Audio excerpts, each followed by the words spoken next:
Hello, everybody. Good morning, good afternoon, or good evening, whatever in the world you are connecting from, whatever the time it is for you today. For those of you who are connected live right now, tuning in to this Hacking HR live chat, please let us know where you are connecting from in the world. Just post it in the chat. It would be awesome to know where everybody's tuning in from. If you have any questions, comments, feedback, reactions, insights, or anything that you want to share with all of us in this community, as long as it's related to this topic, of course, please make sure that you post it in the chat. Use that chat generously because, well, it's there for all of us to share ideas and connect with each other and whatnot. For those of you who are tuning in for the first time to this Hacking HR Live Chat series, what we do here is we invite brilliant, talented authors to come to this show to share with us about the research, the insights, the ideas, the recommendations they have for all of us in the community. So we've done this since the beginning of the year, and it's been an incredible experience, to be honest, to invite all an amazing group of authors to the show and learn so much from them. And if you have missed any of the previous sessions or the previous chats that we've had, please just go to hackinghr.io, click on live chats, and they all will be there for you. So we're going to be talking today about change, everyday inspiration for change, how daily experiences can be your mentor for change in life and work. And I'm going to have this conversation with one of the best friends for the Hacking HR community. You all know her. So if you have tuned in to what we've done in Hacking HR, you have to know her. I mean, if you are a Hacking HR follower and you don't know Minola, you got to step up your game. Let me tell you that you got to step up your game for Hacking HR. You got to join more things because she's been such an incredible supporter of not Hacking HR, to be honest, to the HR community. She gives so much to this community, and we for me, putting together all the learning experiences and the learning events that we craft for this community, to me, it's always a little bit of a challenge to find people that want to be moderators, for example, for our conversations, because it's a lot of work, to be honest, to do that. And Minola is always like, hey, come in for anything you need. So she really embodies, the spirit of collaboration and support and genuineness and kindness and generosity that we've been trying and we try to share in this community. In addition to that, well, she's a very good friend, and this is the very first time ever, I think, that we will have a conversation together one-on-one. So, Minola, I think I'm going to bring you to the stage right now. So here she is, everybody. Please help me welcome Minola. Just make sure that you're clapping and applauding online in there in the chat. Hi, Minola. How are you? Hi, Enrique. I'm really, really good. I was so excited for this conversation, and I had a big laugh when we started because I was so used to seeing the counter, and then taking a deep breath and going, "Hello, everyone. Welcome to our Hacking HR conversation, part of the October series." And I saw you, and my reflex was to text, Jessa or Barbara, like, what's wrong? What is this guy doing here? Why is he taking over my role? Well, the same thing has happened to me when I join as a panelist and not as a moderator, that I'm so tempted to be the one asking the questions. And I'm like, no, that's not my hat today. I have a different hat. So super excited to have you here, Minola, with me today. And for everybody, watching us right now, I asked Minola when we started, getting ready for this a few minutes ago, if she was wearing orange in honor of Hacking HR, and that's half of the answer. Half of the yes is that. The other half is, what is it, Minola? Can you tell the audience what's the other half of why you're wearing orange? Yes, so part of my every morning routine is I wake up and I always feel like finding my own reason to celebrate. And I go to a couple of websites and then I go, okay, what do we celebrate today? So today is National Pumpkin Day in the US. It's Austria's National Day, and it's also International Howling at the Moon Day. So many reasons to celebrate, and I will let you all know when it's International Nutella Day. It's a wonderful celebration. Well, if you're in Austria and tuning in from Austria right now, you can have a pumpkin spice latte and you can howl at the moon while celebrating your day, and then you get the full global celebration. Sort of like in kind of like together in one at one time. So anyway, thank you so much for being here and for all that you do for the community. And I am super excited to talk about your book, Everyday Inspiration for Change. But let's begin here.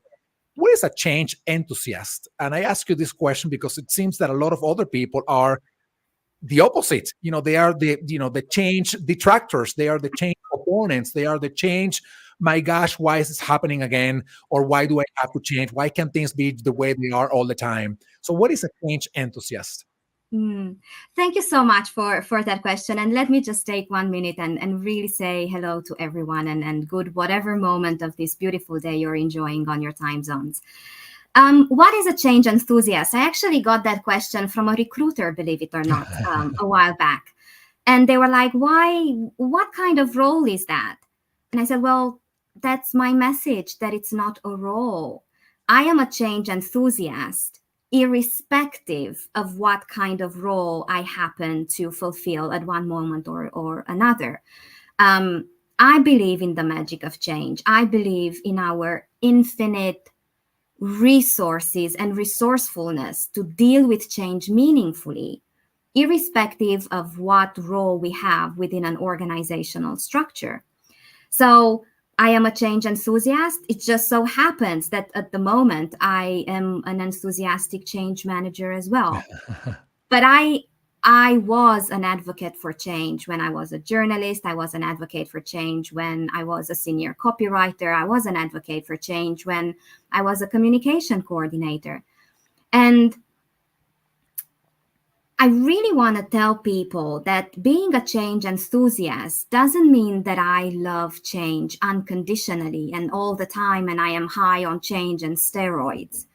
I have moments when I don't feel comfortable with change. I have moments where I feel overwhelmed by change. And it's so funny. Every single time, there's that small talk part when you meet someone who went, oh, so what do you do? And I'm like, I do change work. What? I'm a change manager. Oh, you must love change. So deep breaths. And I'm like, let me ask you something. My mom is a doctor. Now, would you expect her never to get sick? Mm.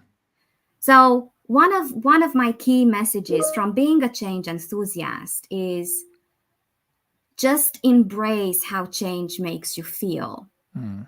And ultimately, change makes you feel alive. I oftentimes tell people, think about change like an electrocardiogram.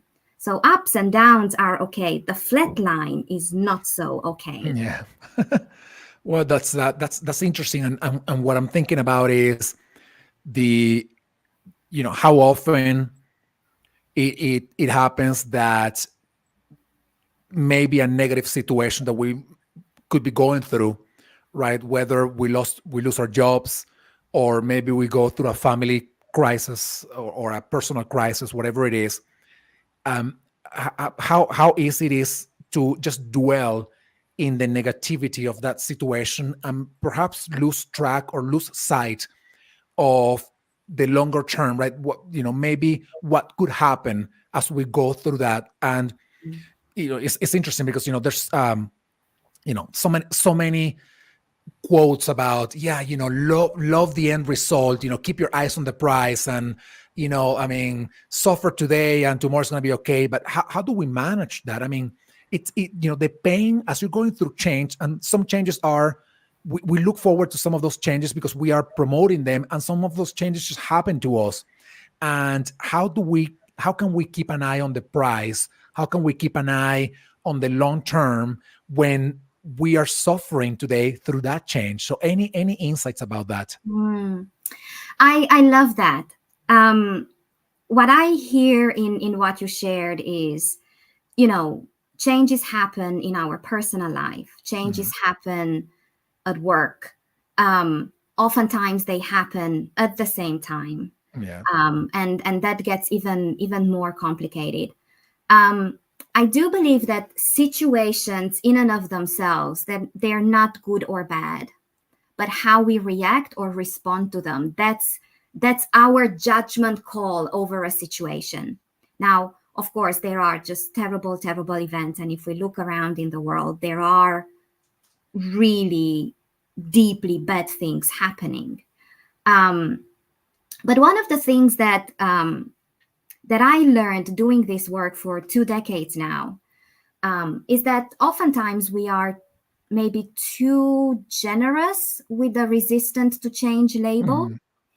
And I was reflecting on this over the past couple of months on how we say that people are resistant to change, but we don't necessarily take the time to understand what change. So, back to your question, how do we not lose sight of the outcome? Mhm. When we say change, we can mean either one of these things or both. Change as the outcome that we go towards, and change as the process through which we get to that outcome. Mhm. And oftentimes, the resistance to change is not so much to the outcome, but to the process of getting there. Yeah. Yeah. So, as difficult and disruptive and unsafe and insecure it sounds that you're losing your job, the outcome is that you will be okay. But being in that process of change to get to that change outcome is soul numbing, Yeah. mind crushing sometimes. So I would really, really invite people to really understand what is it that they are resistant towards. Is it the outcome or is it the process? Yeah. Yeah. It happened to me many, many years ago that I am originally from Venezuela. So, I had the opportunity to come to the US with a scholarship, and I Mm. had a good job back in Venezuela. And, back then, you know, I was thinking, do I just leave my job and go to take this scholarship? What's going to happen after? Am I going to find a job? And well, for circumstances that were outside of my control, I left that job right at the time when I had to decide that whether I took the scholarship or not. And all I kept thinking was, well, the universe made a decision for me. A decision that I was paralyzed. I wasn't making it. I was deciding whether I kept the job or I took the scholarship, and I literally I was paralyzed. And the universe said to me, well, I'm going to get you out of that job so that you decide to go to the scholarship, which is the best thing for you. Many years ago, and here I am, more than a decade later, living in the US, having a great life. um, and to me, that transition really meant a lot, right? Because I was going through a kind of like a difficult experience, but I was really trying to keep my eyes on the prize. All I kept saying to myself was, yes, I lost this job, but what's going to happen after this, what's going to happen after this scholarship will be much better. And it was much better than anything that I've ever had before. So, but like it's just not easy to keep your eyes on the prize and the outcome when the very situation that you're going through, takes you back to the lower levels of the Maslow pyramid, right? I mean, when you are now dealing with resolving your financial needs, your safety needs, and whatnot. Yeah, it's funny because we as humans we are programmed to preserve the status quo. Yeah. So our Mm. most basic reflexes, the amygdala hijack, the famous Yeah. amygdala hijack, is fight, flight, or freeze. It's not let's run towards the unknown and have a pumpkin spice latte and Howl at the feel moon. great about it. Howl at Yeah. the moon. It's not about that. It's about preserving. And quite arguably, most changes come from an effort to preserve what we have. And Mhm. I remember I was working on a project a few years back, and it was a digital transformation, and it was huge resistance coming from within the organization. And there is this wonderful book that I would make a mandatory reading to anyone and everyone doing any kind of change work. It has nothing to do with organizations, but it has a lot to do with human nature. Mm. It's called The Leopard, and it speaks about the Sicilian aristocracy after the Italian War for Independence. And the key takeaway is that in order for things to stay the same, everything needs to change. Meaning that in order for the Sicilian aristocracy to keep their way of life, their level of political capital, they had to redesign, rethink, and re-engage with their stakeholders. Mm. So back to the project, it was a private bank, and they were used to deal with representatives of. You see, we're having standing ovation. There's an ambulance going. I know. And you know what's funny? They sound so different from the ambulances here at home. Uh, Yeah, it's the sound of change and resistance to change. I know. But anyway, so they were used to deal, with quite mature aristocrats and doing private banking through an app. I mean, no. But then, in order for things to stay the same, meaning they're keeping their market share, their comp and ben structure, they had to understand that even, old rich people are just mortals. Yeah. And they will need to engage with 26, 27-year-old entrepreneurs doing their private banking on their mobiles while waiting for the ski lift. Yeah. So, yeah. Well, it's just interesting the way we approach change, and I liked what you said before about change being both about the outcome and about the process. And I mean, the very title of your book is drawing inspiration from everyday experiences, right? To be a mentor for change in life and work. I'm like, the next question about change and using those daily experiences as a mentor or as mentors, for change, is how can we perhaps look at the negative things that happen to us and say, I'm going to use this as a mentor.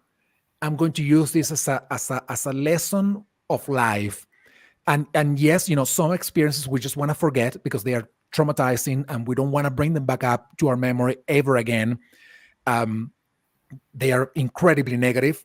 But the everyday experience of the boss, I was going to take the boss and I was late, and it left, or my boss was mad at me because I didn't deliver something on time, like the more mundane, perhaps negative experiences of life. How do we draw that? How do we become more intentional about drawing that inspiration from them to inform the change management process of our lives? So many things there, and I will try to go layer by layer. I love this saying that a bad thing is a bad thing, or something that went different than planned is a failure only if we fail to learn something. And I do believe that the biggest gift that we get from whatever adversity we go through is a deeper, more solid understanding of who we are and what we stand for and what we can do. And I think that is equally valid in life and in organizations. I think we go through the whirlpools and the whirlwinds just the same. I heard in a podcast recently that wisdom is basically memories without emotion. And the That's a good first one. thing, yeah, the first thing that I would really recommend people is sit with whatever it is that is happening, especially intense emotions, whether positive or negative, and really try to understand what those teaches you, about your triggers, about your glimmers, about what really pushes your buttons, because that will help you in change. Now, if we go back to what happens in organizations, I see so many organizations doing agile but not being agile, in Mm. the sense that they use the tools of agile and agile toolkits, but they don't live in the spirit of agile and having, Yeah. emotion free and blame free retrospectives and learning lessons. And, just because you have stand up meetings every day, that doesn't mean that, you're doing things agile. That just means that, you're having a meeting while standing up. Um, and one of the things that I believe it's important, and it's part of my crusade with this book as well. We only say change management within organizations. We don't say when we go through something in our personal life, we lose someone, or in my case, I relocated. This is my 16th country in 20 years. I never say I am doing change management for moving to Switzerland. Yeah. So, what I learned is that when we say change management in organizations, we hear management the loudest, and that brings leaders to expect change management to be applied to a decision, to a change that they already decided on. So, Mm. change management is relegated mostly for implementation and execution. About 2 years ago, I was in a conversation with a senior leader, and they said, "Oh, I don't think we will work together. Everything is going good. I have no burning platform." So clearly a statement that change management is correctional and corrective. So I smiled. I counted to about 27. I smiled again, and I said, "That's wonderful, but what's your burning ambition?" Mm. So when we use change management at work, we do hear management the loudest, and therefore we do become a little bit over reliant on the frameworks and methodologies and tools. Mhm. And we focus on change as process and not on change as outcome. Yeah. There's this amazing study done in the 1970s by an Australian psychiatrist. I think Michael Murnot. I'm terrible with names. Anyway, the study appears in a book called Lost Connections by Johan Hari. And they wanted to research an organization with a heavy and heavily hierarchical structure, but void of commercial pressures. And Mm. they studied British civil service because their working hypothesis was that the higher you are on the hierarchy, the more stressed you feel, the more pressure you feel you're under, and therefore the incidence of ultimately depression is Yeah. significantly higher. And they were completely blown away by the outcome. So they found that the lower you are on the hierarchy, the more stress you feel, the more pressure you feel, and the more depressed you get, because you feel that you have no say Hmm. over what happens Hmm. to your work, to your job, which to this day, 50 years later, we still use as our main source of self identity and self Mhm. validation. Yeah. Mhm. And the leaders, while feeling stressed because they had control over the key decisions, they Yeah. didn't go that close to all the clinical expressions of mental health. Yeah.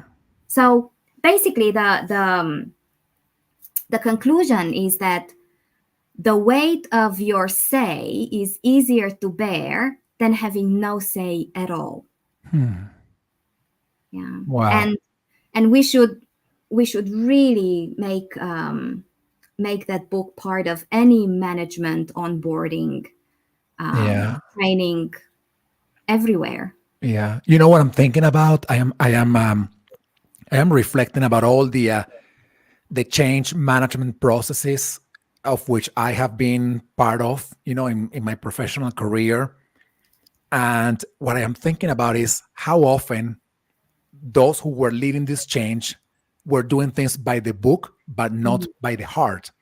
And what I mean by that is that they, you know, they did what the methodology, like you said, like what the process and what the framework would tell them to do. Day number one, say what you're going to do. Day number two, make sure that everybody Yeah. understands. Day number three, follow up, or whatever it is, right?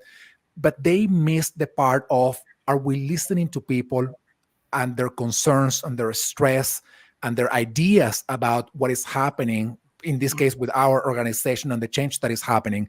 Are we counseling them? Are we coaching them? Are we providing them with some opportunities if change will negatively affect them? Because some people lose their jobs because of change. I Yeah. remember one of my last experiences, doing this, and I was already working in HR, by the way, but I was not leading this change. Some people were going to lose their jobs. HR, we knew it, and I love HR, and that's why I do all that I do for HR. But we knew that some people were going to lose their jobs, and we decided to keep it secret until the end. Yeah. And what I kept thinking was, you're going to tell these people at the end of the change management process that they only had like 1 month to find another job because they are losing their jobs. Why don't you tell them now, if they decide to leave right now, well, we're going to have to deal with it because they are not deciding on this change. It is us that are deciding, well, not even us, the senior management, right? But all I kept thinking was, we're doing this by the book, and we're forgetting that there are emotions, that there's a heart involved, that there are more human things that pertain to this change process. And those are exactly what you talked about, right? People having a say, for example, in how things are being done, in how they feel. Yes, maybe they don't have a say on the fact that change has to happen because, well, organizations evolve, but maybe if we heard from them, and their ideas and their concerns, even if we're not doing things by the book, by the framework of agility, like you said before, we're being agile. Yeah. And that's different. That's more the philosophy of life rather than the framework on how to do things. Yeah. Whenever I'm in a conversation and within the 5 minutes, chit chat and small talk included, the question is, so what methodology will you be using? I'm like, I really don't know, because I really want to understand where you are. Yeah. And there's this wonderful quote from you spoke about Maslow, yeah, from the law of the instrument, because a man with a hammer will only see nails around. Yeah. And I believe that we are doing this now. When I hear the question of what methodology will you be using, the question that I hear underground is, how will you be able to make me comfortable that things are progressing? So it's an ask for something measurable, and people still think more in terms of outputs than outcome. Yeah. So show me the deliverable of the change readiness assessment. Show me the deliverable of the leadership visioning workshop. Show me the Excel spreadsheet of stakeholder analysis and mapping, because if I see a 727 line Excel spreadsheet, I know that we are taking care of our stakeholders. And that is not really how this works. And I do believe in methodologies, but funnily enough, a friend of ours and a Hacking HR veteran speaker, Gary Bowles, he gave me the perfect wording for what I had in mind. He said in a Hacking HR panel that there's always a 3-legged stool: mindset, skill set, and tool set.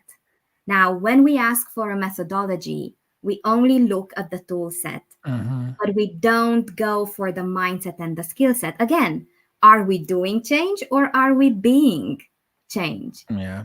It's the same. Yeah. It's interesting that you mentioned that, considering that, my view of HR, has been this, right? You may have all the tools that you need in the world, the most advanced tools in the world, but if you don't believe in the power of your role in HR, those tools mean nothing, because you won't use. It's like having, again, the most advanced tools to do something and not knowing how to use them, or no, not even that, knowing how to use them but not what to use them for, which is even worse than not knowing how to use them. And then the other side of that is, which is the side that I am trying to put forward in HR, is believing in HR that we are agents of change and transformation to the improvement and the betterment of the workplace and society, considering that we spend a third of our time in life at work, meaning that whatever happens at work will have a significant impact in life and society in general. So to me, it is about believing that we have a say, like you said before, that we have a say in the transformation and the betterment of our organizations, and then learning the tools, and then learning what to use the tools for, or how to use the tools. But if you don't have that inspiration in the first place, honestly, yes, I know it's a three-legged tool, but to me, mindset is the one that keeps the energy kind of Yeah. at a high level, and the fire fueled. Otherwise the tools, you may not even know how to use them, or you may not know what to use them for. It is the mindset that gives you that direction, so to speak. So I'm really glad that you mentioned that, by the way, in the context of change. Yeah. It's funny because so my book is a collection of 102 just reflections on what everyday life teaches me about change management. And it goes beyond, the tool set, and it goes to change being a way of life, and taking time for both reflection and action, but with intention. Yeah. And funnily enough, I did have editors and publishing houses rejecting my manuscript because I love these stories, but write a serious change management book and use some of these stories as anecdotes. And I said, thank you.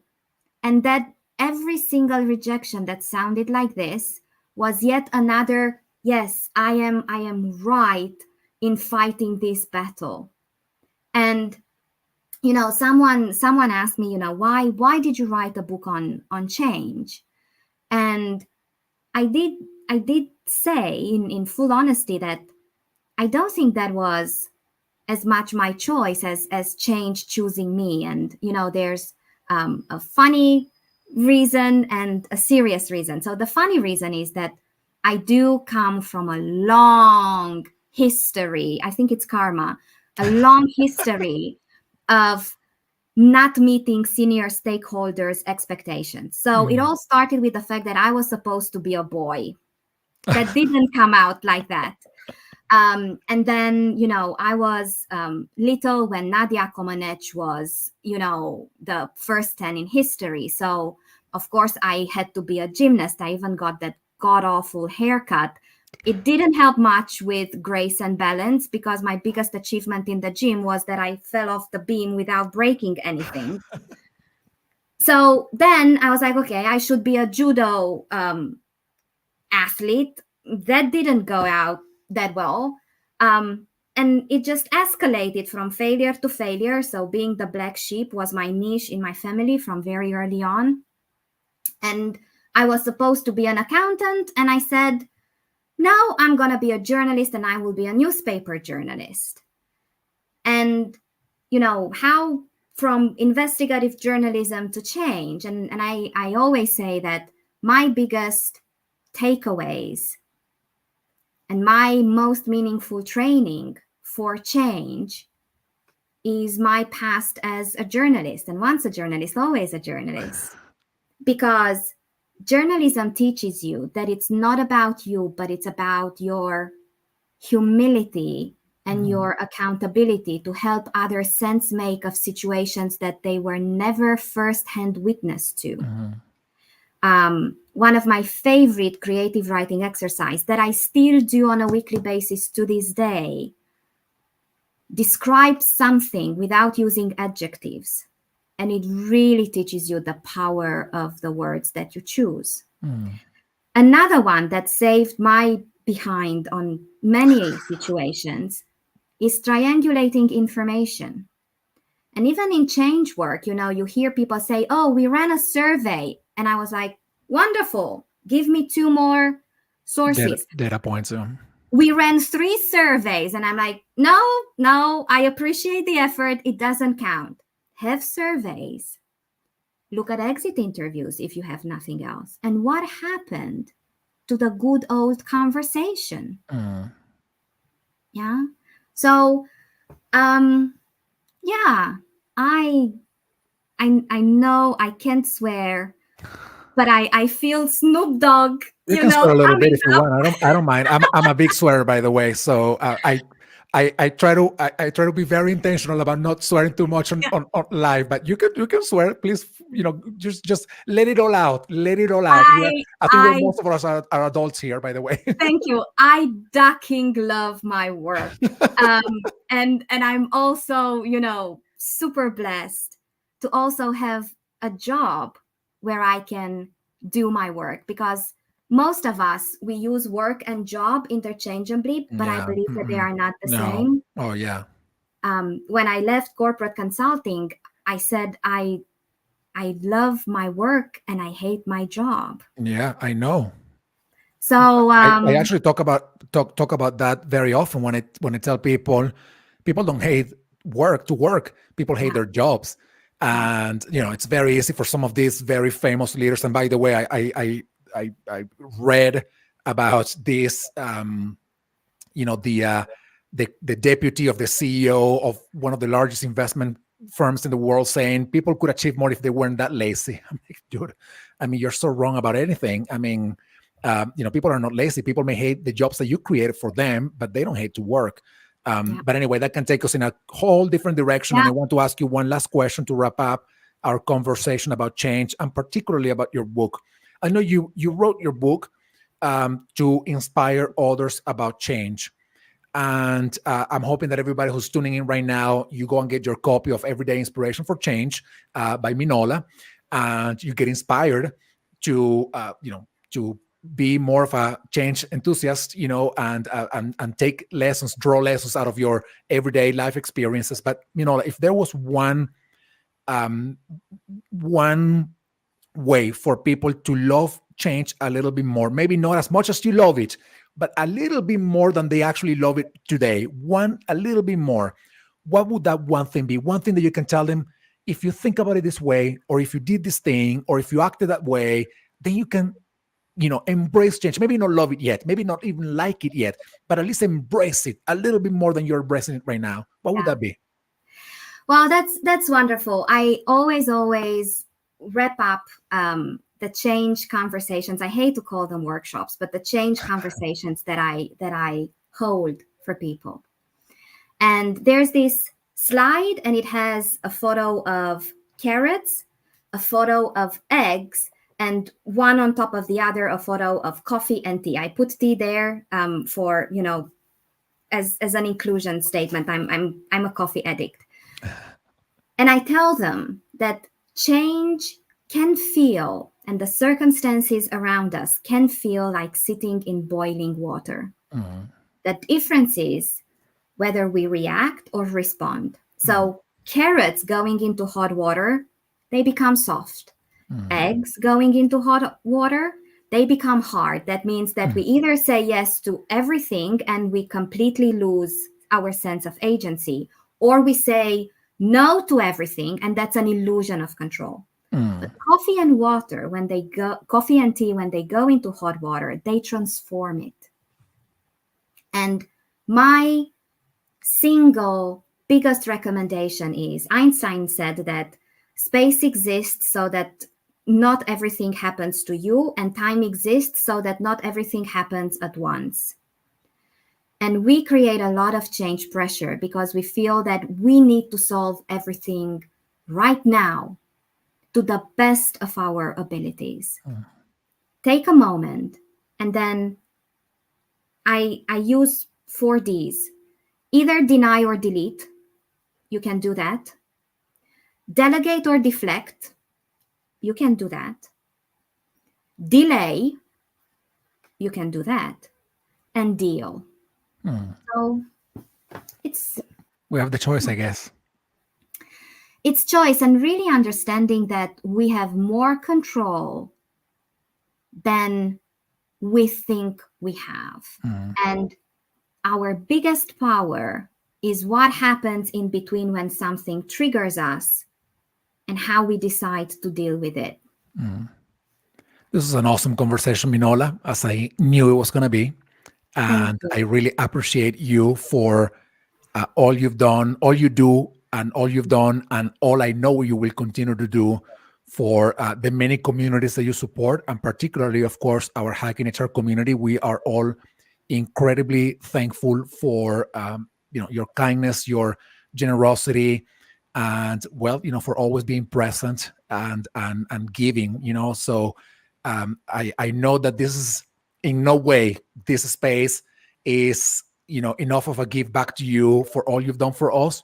Um, Evidently hoping that it becomes an additional outlet for you to have promoted your book and your ideas. So everybody, please go to whatever platform you use to buy your books, Amazon, whatever it is, to get your Everyday Inspiration for Change book by Minola.